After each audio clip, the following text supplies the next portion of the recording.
इतिहास होता ही इसलिए है कि गलतियों से सीख ली जाए, उसे दोबारा ना दोहराया जाए। हेलो दोस्तों, कैसे हैं आप सब? आशा करती हूँ कि आप सभी अच्छे होंगे। हेवंस गेट के फर्स्ट पार्ट में आपने अब तक देखा कि मार्शल एप्पलवाइट जो कि अपनी लाइफ में पूरी तरह डिप्रेस था और बोनी नेटल्स जो लाइफ को खोज रही थी, दोनों अचानक से मिलते हैं और लाइफ में कुछ नया करने के लिए निकल जाते हैं। इनकी लाइफ को लेकर अपनी ही थ्योरीज हैं, क्रिश्चियनिटी और साइंस, इन दोनों को मिलाकर इन्होंने एक नया फॉर्मूला तैयार कर लिया। बस अब इस फॉर्मूला को ये पूरी दुनिया में फैलाना चाहते हैं। तो आइए देखते हैं कि हेवंस गेट का जन्म कैसे हुआ। उन्होंने निष्कर्ष निकाला कि the book of revelation is the final book of the Christian Bible. तो यहाँ से उन्होंने कंक्लूड किया कि वो दोनों विटनेस हैं, वो दोनों वो गवाह थे जो बुक ऑफ रेवलेशन में मौजूद थे और कभी कभी अपनी पहचान बताने के लिए वो चर्च या अन्य समूहों में जाते थे कि हम वही विटनेस हैं जो बुक ऑफ रेवलेशन में दर्शाए गए हैं, और खुद को द टू या द UFO 2 के नाम से रेफर करते थे। वह ये खबर भी फैलाते थे कि हम दोनों को मार दिया जाएगा और फिर जीवन में वापस लाया जाएगा, और जो कि एक अंतरिक्ष यान द्वारा होगा। तो उनकी स्टोरी बहुत मज़ेदार थी।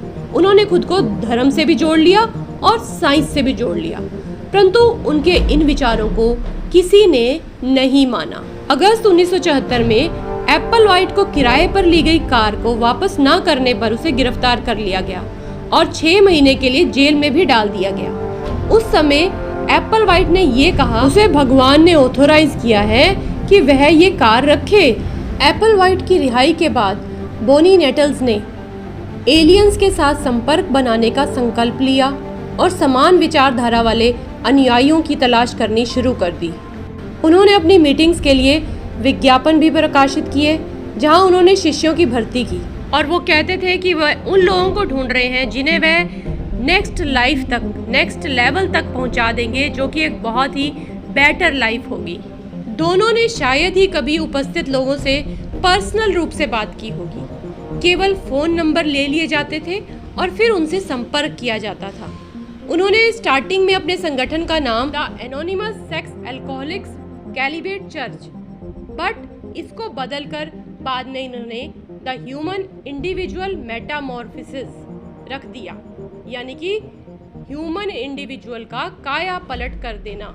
अब इनका कहना यह था कि एंशियंट एस्ट्रोनॉट हाइपोथेसिस पर इनकी जो थ्योरी थी वो बेस थी, और उसमें दावा किया गया था कि एलियंस ने अतीत में ह्यूमैनिटी का दौरा किया था, मानवता का दौरा किया और मनुष्यों को पृथ्वी पर रखा था, और कुछ चुनिंदा लोगों को वो इकट्ठा करने के लिए वापस आ रहे थे। और इसके बाद मार्शल और नेटल्स दोनों ने कैलिफोर्निया में हर समूह को विज्ञापन भेजे और अप्रैल 1975 में उन्हें वहां न्यू एज डिवोटीज से बात करने के लिए आमंत्रित किया गया, और इस मीटिंग में उन्होंने 50 उपस्थित लोगों में से लगभग आधे को अपने पीछे चलने के लिए मना लिया था, और फिर उन्होंने फोकस किया कॉलेज कैंपस पर। इसके बाद सितंबर 1975 में ओरेगोन में एक बैठक में उन्होंने अपने मेंबर्स बनाए। लगभग 30 लोगों ने इस जोड़े का अनुसरण करने के लिए अपने घर तक छोड़ दिए, जिससे मीडिया की दिलचस्पी जो थी अब इनमें बढ़ चुकी थी। बट मीडिया कवरेज जो था वो नेगेटिव गया, और कुछ कमेंटेटर्स और जो पहले सदस्य थे उन्होंने समूह का पूरी तरह मजाक उड़ाया और एप्पलवाइट और नेटल्स के खिलाफ ब्रेन वॉश करने का आरोप लगाया। उनके अधिकांश शिष्य जो थे वो यंग थे और तंत्र मंत्र में रुचि रखने वाले थे, या फिर वो मेन स्ट्रीम से बाहर रहते थे। तो वे विभिन्न धार्मिक बैकग्राउंड से आए हुए थे, और जिनमें पूर्वी धर्म और साइंटोलॉजी वाले भी शामिल थे। अधिकांश लोग जो थे वो नए युग की शिक्षाओं में पारंगत थे, जिससे एप्पलवाइट और नेटल्स उन्हें आसानी से चेंज कर सकते थे। एप्पलवाइट ने उन्हें समझाया कि हम तुम्हें एक उच्च लेवल तक ले जाएंगे, जैसे कि एक कैटरपिलर बटरफ्लाई बन जाता है। तो ये जो उदाहरण था ये लगभग सभी अर्ली लिटरेचर्स में मिल जाता है। तो उन्होंने यही उदाहरण देकर उनको समझाया। उन्होंने तर्क दिया कि यह बायोलॉजिकल चेंज आएगा, इससे डिफरेंट स्पीसीज के अंदर बायोलॉजिकल चेंज आएगा। वो अपनी टीचिंग्स को साइंटिफिक ट्रूथ देना चाहते थे और 1970 के दशक के मध्य तक एप्पलवाइट ने धर्म शब्द के प्रयोग से तो पूरी तरह बचने का प्रयास किया। वो इसे वैज्ञानिक रूप देना चाहते थे। अब लगभग 70 मेंबर्स उनके साथ थे और वे खुद को झुंड की देखभाल करने वाले चरवाहे के रूप में देखते थे। यहाँ उन्होंने ये कहा कि जिस प्रकार से यीशु ने सांसारिक लगाव को छोड़ने की बात कही है, ऐसा ही हम भी चाहते हैं और इसके परिणाम स्वरूप सभी मेंबर्स को सब कुछ त्यागने का निर्देश दिया गया। Friends, family, media, drugs, alcohol, jewellery, facial hair, sexuality, सब कुछ छोड़ दिया जाए। और फिर उन्हें कहा कि अब आपको बाइबल के नाम अपनाने होंगे। इसके बाद एप्पलवाइट और नेटल्स ने जल्द ही उन्हें 2 अक्षरों वाले नाम अपनाने के लिए कहा जो ओडी से समाप्त होते थे, जैसे कि रक्कोडी, जेमोडी, लवोडी। और उन्हें ये तर्क दिया कि इन नामों ने इस बात पर जोर दिया कि उनके सभी अनुयायी जो हैं वो स्पिरिचुअल चिल्ड्रन हैं। तो किसी भी तरह से तर्क देकर अपनी बात को मनाकर वो अपने मेंबर्स को चला रहे थे। वह एक खाना बदोश जीवन शैली जी रहे थे। एप्पलवाइट्स ने अपने फॉलोअर्स के बीच क्लोज रिलेशनशिप्स या क्लोज फ्रेंडशिप्स को रोकने की पूरी कोशिश की थी और इसमें वो कामयाब भी रहे। वह चाहते थे कि उनके अनुयायी उनको पूरी तरह उनके कार्यों को, उनके निर्देशों का पालन करें। बाहर के लोगों से उन्होंने पूरी तरह संपर्क को तोड़ दिया था ताकि दल के अंदर कोई भी घुसपैठिया ना आ सके। अब इस तरह से उनके मेंबर्स पूरी तरह उन पर निर्भर हो गए। एप्पलवाइट ने अपने शिष्यों को निर्देश दिया कि वे अपनी अधीनता में बच्चों या पालतू जानवरों की तरह रहें। उनकी एकमात्र जिम्मेदारी अपने नेताओं की आज्ञा का पालन करना था। सदस्य हमेशा एप्पलवाइट की सलाह लेने के लिए तैयार रहते और उन्हें यह तानाशाह नहीं लगता था। उनमें से कई लोग उन्हें शांत चित्र और फादर की तरह मानते थे। वह कहते थे और इस बात पर जोर देते थे कि यदि छात्र चाहें तो उनके कार्य ना माने या उनको अवज्ञा करने के लिए वो पूरी तरह स्वतंत्र हैं, जो कि सिर्फ एक भ्रम था। समूह अपनी जीवन शैली के बारे में पूरी तरह गुप्त रहता था और अपनी खिड़कियों को बंद करके रखते थे।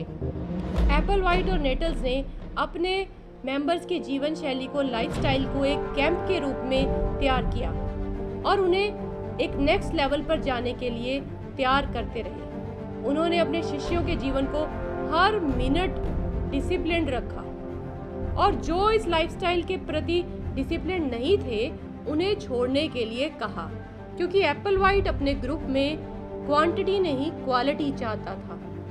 टेक्सास में एक बार उन्होंने अपने डिवोटीज को एलियन से आने वाली यात्रा के बारे में बताया और उन्हें पूरी रात बाहर इंतजार करने का निर्देश दिया कि वो आएंगे और तुम्हें ले जाएंगे, पर ऐसा नहीं हुआ और उन्होंने बाद में उन्हें सूचित किया कि यह केवल एक एक्सपेरिमेंट था। 1980 में एप्पलवाइट और नेटल्स के लगभग 80 अनुयायी थे, जिनमें से कई नौकरियां करते थे और अक्सर कंप्यूटर पर या कार मैकेनिक के रूप में काम करते थे।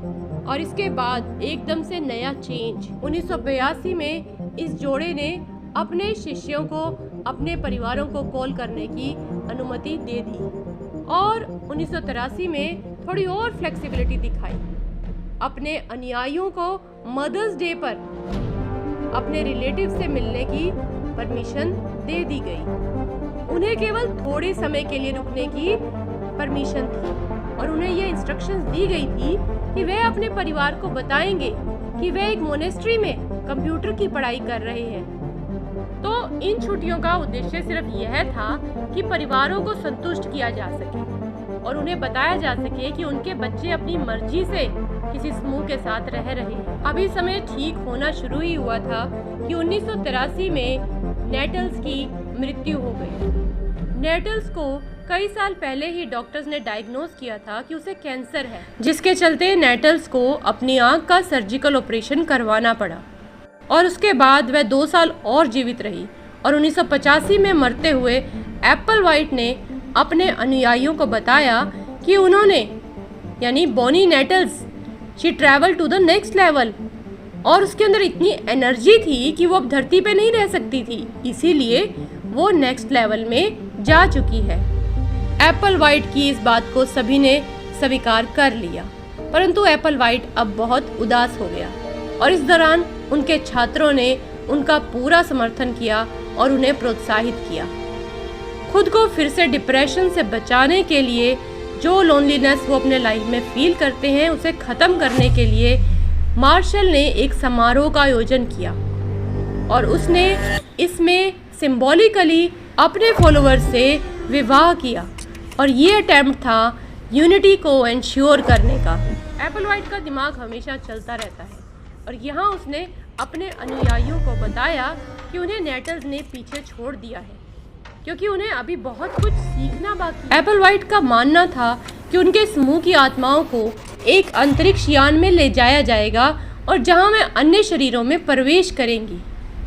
अब तक वो जो बटरफ्लाई वाली बात कर रहे थे उन्होंने उस बात को छोड़ दिया और अब अपनी थ्योरी को बदल दिया।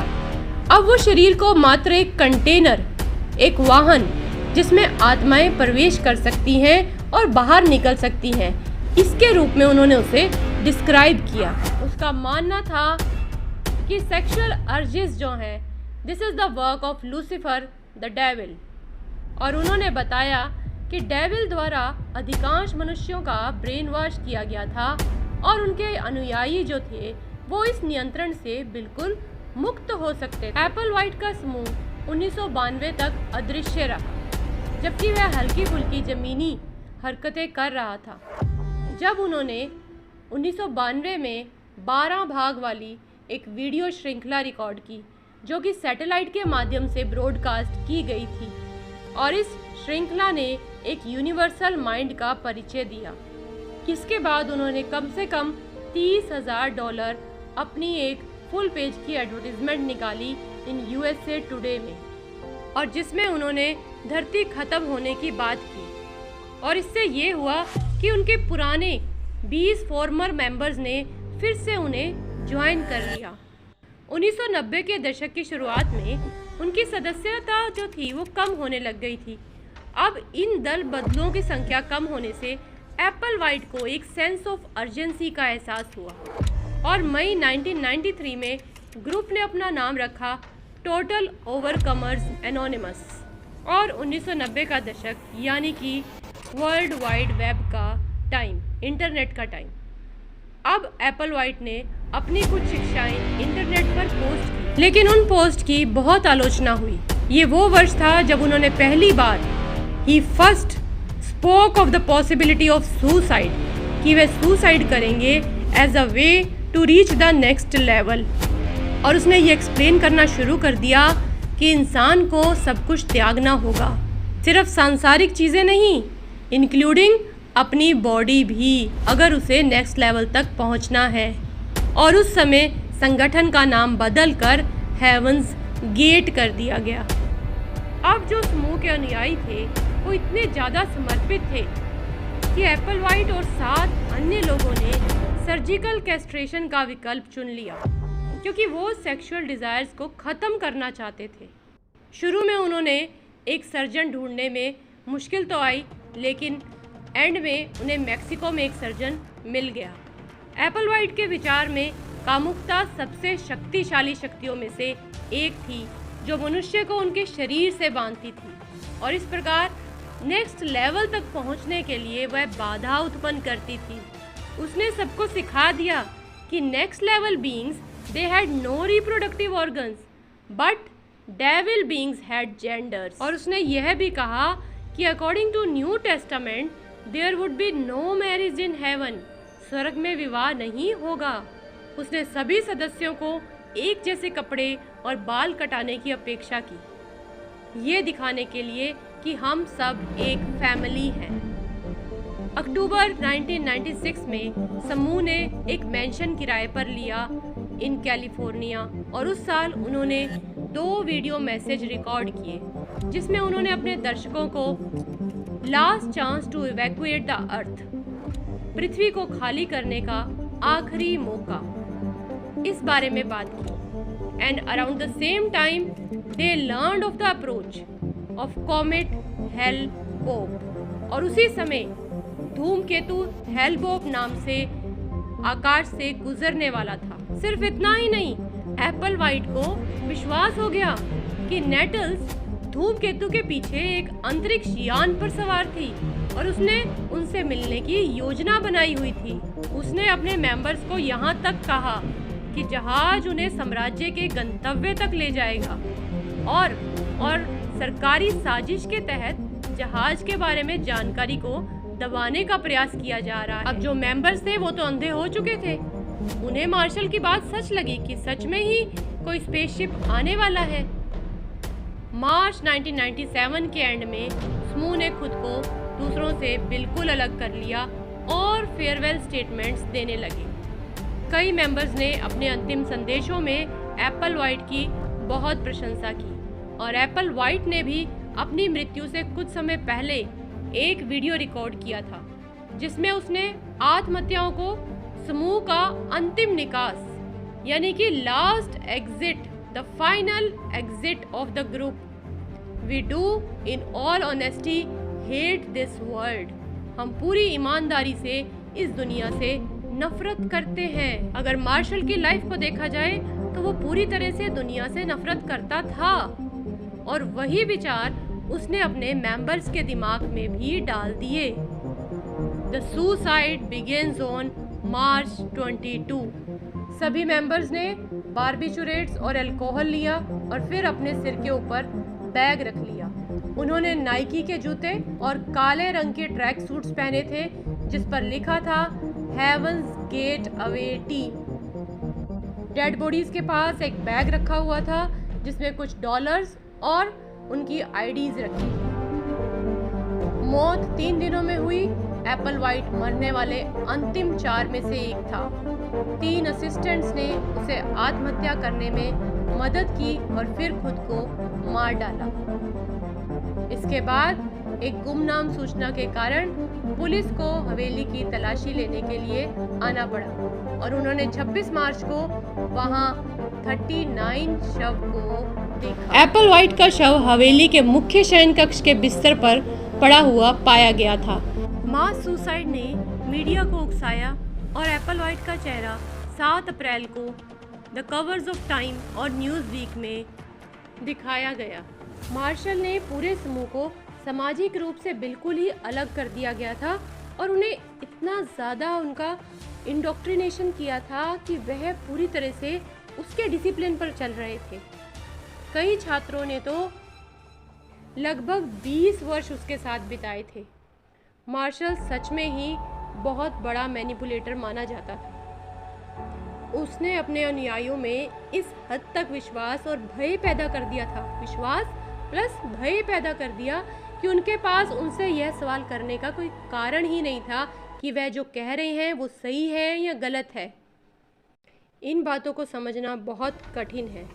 वे वफादार थे और आत्महत्या करके वो ये दिखाना चाह रहे थे कि उन्होंने मृत्यु के भय पर विजय पा ली है और उन्होंने मार्शल के पंथ में, कल्ट में अपना पूरी तरह से विश्वास दिखाया है।